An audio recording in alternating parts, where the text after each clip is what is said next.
My self Sarvesh Vardhan, और आज की क्लास में हमने वर्क एनर्जी थ्योरम पे बेस्ड एक प्रॉब्लम लिया है जो आपको मेन स्क्रीन पे दिख रहा होगा। इस प्रॉब्लम को हम 3 डिफरेंट मेथड से सॉल्व करेंगे, जिसमें से 2 मेथड जो हमारा वर्क एनर्जी थ्योरम पे बेस्ड होगा और एक मेथड जिसमें हम काइनेमेटिक्स और न्यूटन्स लॉ अप्लाई करके इसे सॉल्व करेंगे।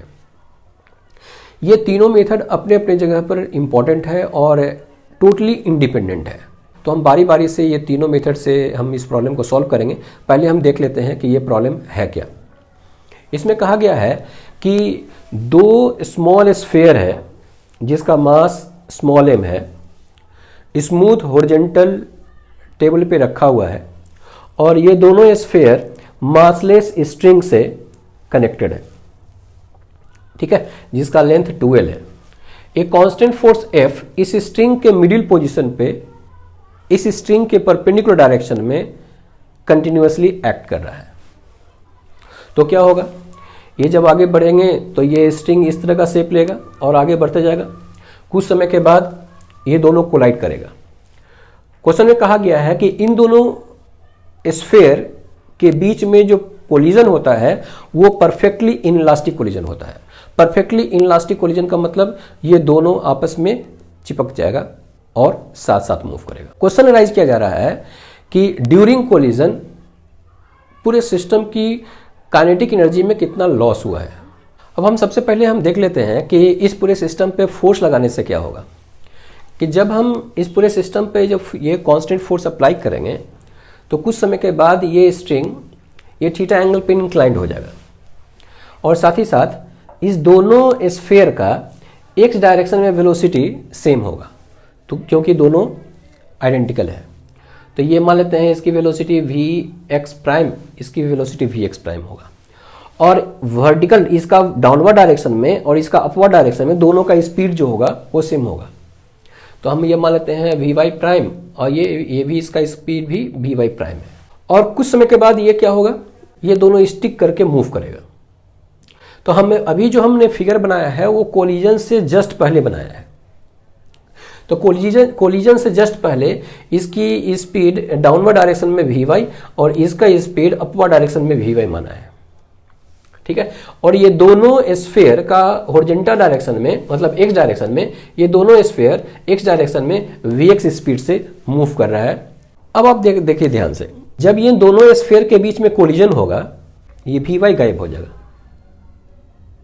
ठीक है। तो इस वी वाई से एसोसिएटेड जो काइनेटिक एनर्जी है वो लॉस कर लेगा।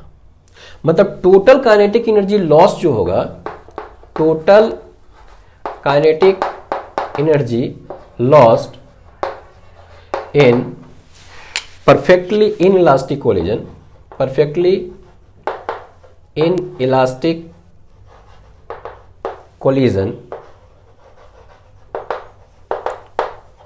कोलिजन इज इक्वल टू, आप यहां से देखिएगा 2 × हाफ, इसके साथ काइनेटिक एनर्जी वर्टिकल डायरेक्शन में एम वी वाई स्क्वायर और इसके साथ भी half M we Y square. ये क्या है, ये है kinetic energy associated with particle along y axis, ठीक है। अब ध्यान से सुनेंगे, हम टोटल वर्क एनर्जी थ्योरम की बात नहीं कर रहे हैं, हम बात कर रहे हैं वर्क एनर्जी थ्योरम इन एक पार्टिकुलर डायरेक्शन। हम चाहते हैं वर्क एनर्जी थ्योरम अप्लाई करना अलोंग वाई एक्सिस।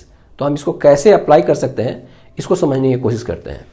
जैसे मान लेते हैं कि हमको वर्क निकालना है अलोंग वाई एक्सिस, तो हम कैसे फाइंड करेंगे, हम लिखेंगे एफ वाई, फोर्स हुआ वाई डायरेक्शन में, और displacement of particle along y axis, और फिर इसको इंटीग्रेट करेंगे, ठीक है। तो इसको हम लिखेंगे क्या, इसको लिखेंगे हम mass into acceleration a y को लिख सकते हैं v y d v y by d y, और यहां से ये डी वाई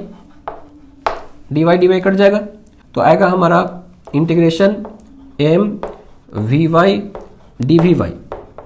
ध्यान सुनेंगे, यहां जो लिमिट है ना, यहाँ dvy है, dvy का मतलब यहाँ पर जो पुट करना पड़ेगा वो पार्टिकल का y डायरेक्शन का इनिशियल और फाइनल कंपोनेंट पुट करना पड़ेगा। तो मान लेते हैं कि y डायरेक्शन का इनिशियल कंपोनेंट by है, byf है फाइनल, पुट करेंगे तो हमारे पास रिलेशन आएगा हाफ m vyf का whole square minus half m vyi का होल स्क्वायर। ये है हमारा final kinetic energy, final kinetic energy along y axis minus initial kinetic energy along y axis.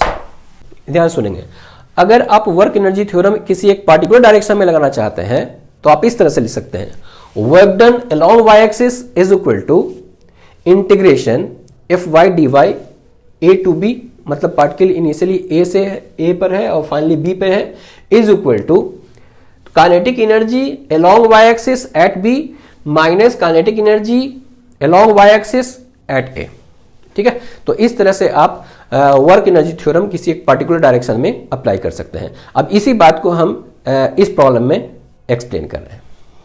अब आप यहां ध्यान दीजिए, इस सिचुएशन से इस सिचुएशन तक आने में प्रत्येक स्फीयर का एक्स डायरेक्शन में कितना डिस्प्लेसमेंट होगा ये पता नहीं है, लेकिन प्रत्येक स्फीयर का वाई डायरेक्शन में डिस्प्लेसमेंट एल है ये पता है। अब देख लीजिए, यहां से ये डिस्टेंस एल पे है शुरुआत में और बाद में ये जीरो हो जाता है, तो वर्टिकल डायरेक्शन में डिस्प्लेसमेंट प्रत्येक स्फीयर का वाई होगा।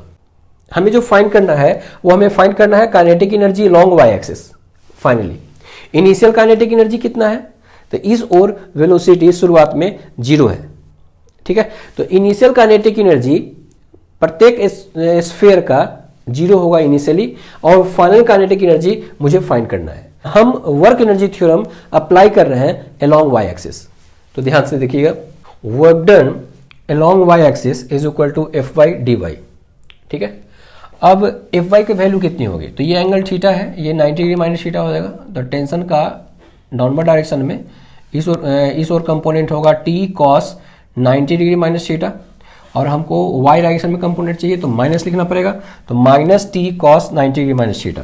ठीक है, और डी वाई वाई के जगह पर क्या लिख सकते हैं, तो ये एल है, ये थीटा है, तो y हो जाएगा एल साइन थीटा, तो एल साइन थीटा। ठीक है, और थीटा हमारा कहां से कहां वेरी करेगा, तो शुरुआत में ये 90 डिग्री एंगल था और बाद में ये एंगल की वैल्यू जीरो हो जाता है, तो जो हमको इंटीग्रेट करना पड़ेगा वो 90 डिग्री से 0 डिग्री तक इंटीग्रेट करना पड़ेगा। मतलब इनिशियल जो एंगल है वो 90 डिग्री और फाइनल एंगल 0 डिग्री। ठीक है, ये पुट करना पड़ेगा। अब यहां से देखिए टेंशन की वैल्यू एफ के टर्म में कैसे फाइंड करें। हमको पता है कि ये जो स्ट्रिंग है वो हमारा मासलेस है, तो ये जो पॉइंट है ना यहां पे, ये जो एटम है उसको आप सिस्टम मान लीजिए, तो इसको सिस्टम मान लिया मैंने। इस ओर फोर्स लग रहा है एफ, ठीक है, इस ओर टेंशन टी, इस ओर टेंशन टी। ठीक है, ये जो एंगल है वो थीटा है, ये भी एंगल थीटा है, और इसका जो मास है यहाँ पे हमको पता है मासलेस स्ट्रिंग है, तो डीएम का वैल्यू 0 है। तो मान लेते हैं अगर एक्सेलरेट भी कर रहा होगा और न्यूटन लॉ लिखेंगे तो हम लोग लिख सकते हैं F minus 2t cos theta is equal to mass into acceleration. चूंकि मास स्ट्रिंग जो है वो मासलेस है, स्ट्रिंग मासलेस है, इसलिए हम यहाँ से टेंशन का वैल्यू आप कैलकुलेट हो गया एफ बाई 2 कॉस थीटा। ये टेंशन की वैल्यू आप यहाँ पुट कर सकते हैं, तो आपका आएगा इंटीग्रेशन पाई बाई 2 0। यहाँ से आप देखिए यहाँ टी की वैल्यू आ गया हमारा एफ बाई 2 कॉस थीटा। ठीक है, ये वैल्यू आ गया हमारा साइन थीटा, ये वैल्यू हो गया एल बाहर हो गया, और ये साइन थीटा का differentiation cos theta D theta, तो ये हो गया कॉस थीटा, ये डी थीटा। ठीक है, तो यहां से आप यहाँ देख सकते हैं ये कॉस थीटा कट जाएगा, एल बाहर आएगा, तो यहां से जो इंटीग्रेशन आएगा वो होगा हमारा एफ L/2 एफ एल, तो FL/2 integration sine theta D theta, ये हो गया π/2 से 0, उसके पहले आएगा ये माइनस साइन। यहाँ से साइन थीटा का इंटीग्रेशन आएगा माइनस कॉस थीटा, ये माइनस माइनस प्लस हो जाएगा, और कॉस थीटा का अपर लिमिट 0 और लोअर लिमिट π/2 पुट करेंगे, तो अपर लिमिट 0 पुट करेंगे तो कॉस 0 का वैल्यू 1 और माइनस कॉस 90 का वैल्यू 0, तो हमारा आ जाएगा यहाँ से FL/2, तो ये आएगा FL/2। ये हमारा वर्क डन हुआ along y एक्सिस, ठीक है। ये हमने वर्क फाइंड किया है along y एक्सिस। अब हम वर्क एनर्जी थ्योरम अप्लाई कर रहे हैं, तो ध्यान से देखिएगा। Work done along y axis is equal to k kinetic energy along y axis final minus kinetic energy along y axis initial. ये हमारा आ गया FL/2, ठीक है। FL/2 आ गया हमारा, फाइनल काइनेटिक एनर्जी फाइंड करना है, ठीक है। और इनिशियल काइनेटिक एनर्जी हमको पता है कि ये स्फीयर का इनिशियली वर्टिकल डायरेक्शन में कोई वेलोसिटी नहीं है, तो इनिशियल काइनेटिक एनर्जी 0 होगा। इसका मतलब kinetic energy along y axis final जो होगा FL/2। Total loss in kinetic energy is equal to 2 into kinetic energy final along y axis, तो यहां से आ गया F इंटू एल। अब ध्यान से देखेंगे, अब हम इस प्रॉब्लम को सेकेंड मेथड से डील कर रहे हैं। इसमें हमने दो सिस्टम कंसीडर किया है, एक जो क्वेश्चन में ऑलरेडी दिया हुआ है, ठीक है। इसमें दो स्मॉल स्फीयर है, मासलेस स्ट्रिंग से कनेक्टेड है, इसका लेंथ 12 है, एक कांस्टेंट फोर्स मिडिल में लग रहा है स्ट्रिंग के परपेंडिकुलर, ठीक है।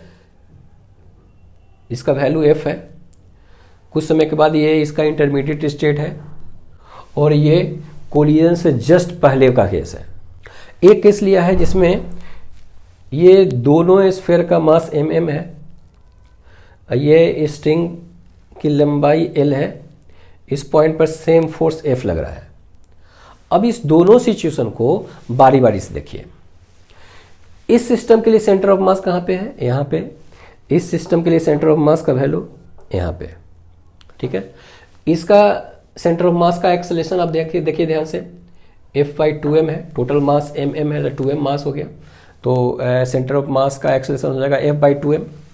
और इस केस में भी सेंटर ऑफ मास का एक्सेलरेशन F/2m ही है। कहने का मतलब है कि centre of mass same acceleration से दोनों केस में मूव कर रहा है।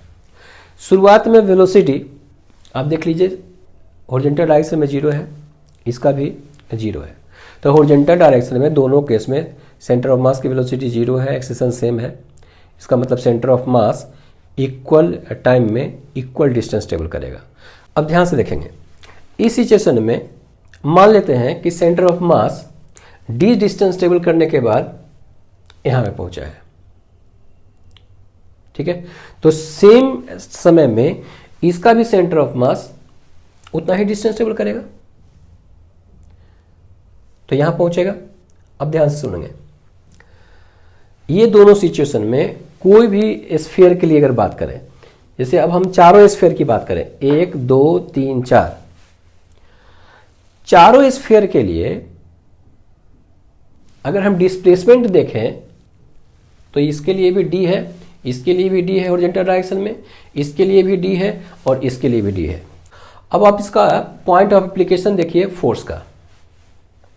ये फोर्स का पॉइंट ऑफ एप्लीकेशन यहाँ है इनिशियली, ये फाइनल फोर्स का पॉइंट ऑफ एप्लीकेशन यहाँ पे है, तो टोटल डिस्प्लेसमेंट जो हुआ वो d+l हुआ, तो total work done by applied force F is equal to F into d+l हुआ। अब हम वर्क एनर्जी थ्योरम लगा रहे हैं, तो ध्यान से देखेंगे, टोटल वर्क डन जो होगा वो होगा F into d+l is equal to change in kinetic energy.